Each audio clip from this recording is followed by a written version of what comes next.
দীর্ঘ সময় পর আবার আমেরিকার প্রেসিডেন্ট ডোনাল্ড ট্রাম্প চীনের প্রেসিডেন্টের সঙ্গে বৈঠকে বসেছেন। ডোনাল্ড ট্রাম্প মূলত 3 দিনের সফরে চীন গিয়েছেন। চীন এবং আমেরিকার সম্পর্ক কেমন তা গোটা বিশ্ব ভালো করেই জানে। তাই ডোনাল্ড ট্রাম্প তার এই সফরে তার বিশেষ ডুমসডে প্লেন এবং অত্যাধুনিক সব ফাইটার জেট নিয়ে গিয়েছেন। তবে মূল ব্যাপারটা এখানে না। মূল ব্যাপারটা হলো এই মিটিংয়ের মধ্যে জড়িয়ে পড়েছেন রাশিয়ার president Vladimir Putin. Donald Trump চীনে পা রাখতে না রাখতেই বিশাল ব্যালিস্টিক মিসাইল উড়িয়েছে রাশিয়া। আর এই ঘটনা মুহূর্তের মধ্যেই আন্তর্জাতিক সব সংবাদ মাধ্যমে ছড়িয়ে পড়ে। এই ব্যাপারটা কিন্তু মোটেও নতুন কিছু না। এর আগেও এমন ঘটনা বহুবার ঘটেছে। ডোনাল্ড ট্রাম্প যখন দক্ষিণ কোরিয়া সফরে গিয়েছিলেন তখন উত্তর কোরিয়া তাদের শক্তিশালী ব্যালিস্টিক মিসাইলের পরীক্ষা চালিয়েছিল। তবে এবার পুতিন যা করে দেখিয়েছেন তা যেন সবকিছুকে ছাড়িয়ে গেছে। আমেরিকার প্রেসিডেন্ট ডোনাল্ড ট্রাম্প হয়তো এই ব্যাপারটা খুব ভালো করেই জানতেন, তাই তিনি সাথে করে নিয়ে গিয়েছেন তার অত্যাধুনিক ডুমসডে প্লেন। সাধারণত ডোনাল্ড ট্রাম্প এই বিমানেই সবসময় যাতায়াত করে থাকেন। এটাকে ডুমসডে প্লেন বলার প্রধান কারণ হলো এই বিমানের ভেতরে একটা বিশেষ কমান্ড সেন্টার রয়েছে। অর্থাৎ এই বিমানের মধ্যে বসেই প্রেসিডেন্ট তার দেশে থাকা সকল সামরিক ঘাঁটিতে সরাসরি যোগাযোগ করতে পারেন। চাইলে এই প্লেন থেকেই পারমাণবিক মিসাইল ওড়ানোর নির্দেশনাও দিতে পারেন। এই বিমানের সাথে করে নিয়ে গিয়েছেন 4টি F-35 ফাইটার জেট। এগুলোকে বিশ্বের অন্যতম আধুনিক ফাইটার জেট হিসেবে ধরা হয়।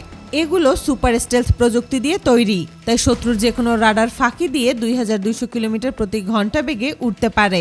তবে আশ্চর্যের ব্যাপার হলো পুতিন যে মিসাইলের পরীক্ষা চালিয়েছে তা সম্পূর্ণ নতুন প্রযুক্তিতে বানানো হয়েছে। বিভিন্ন আন্তর্জাতিক প্রতিবেদনে বলা হয়েছে এই ধরনের মিসাইল টেকনোলজি বিশ্ববাসী আগে কখনো দেখেনি। এটা মূলত একটি পারমাণবিক মিসাইল।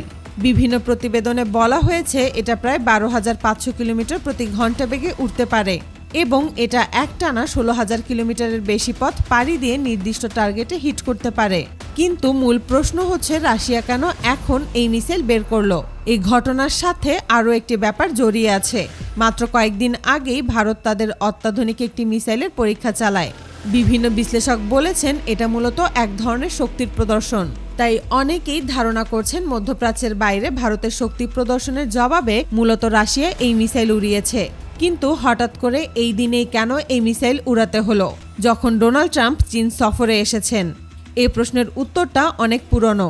বেশ কয়েক মাস আগে ভ্লাদিমির পুতিন এবং ডোনাল্ড ট্রাম্প আলাস্কায় এক বিশেষ বৈঠক সম্পন্ন করেন। সেখানে পুতিন স্টেজে ওঠার কিছুক্ষণ আগে আকাশে উঠতে দেখা যায় আমেরিকার অত্যাধুনিক B-2 বোমারু বিমান এবং সাথে অত্যাধুনিক F-35 যুদ্ধ বিমান।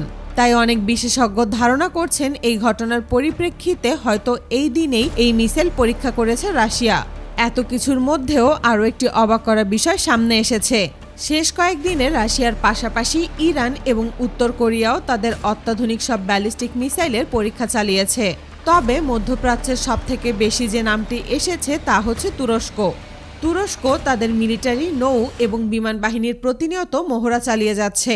একের পর এক আধুনিক সব ব্যালিস্টিক মিসাইলের পরীক্ষা চালাচ্ছে। অত্যাধুনিক সব ড্রোন, ফাইটার জেট এবং হেলিকপ্টার সামনে নিয়ে আসছে। এ সকল ঘটনার পর একটা ব্যাপার খুব ভালোভাবেই বোঝা যাচ্ছে, ক্ষমতা প্রদর্শন এখন মধ্যপ্রাচ্য ছাড়িয়ে এশিয়া মহাদেশেও চলছে। পুরো বিশ্ব এখন তাকিয়ে আছে চীনের দিকে। হয়তোবা এই সফরেই চীন এবং আমেরিকার কিছু সফল চুক্তি হতে পারে।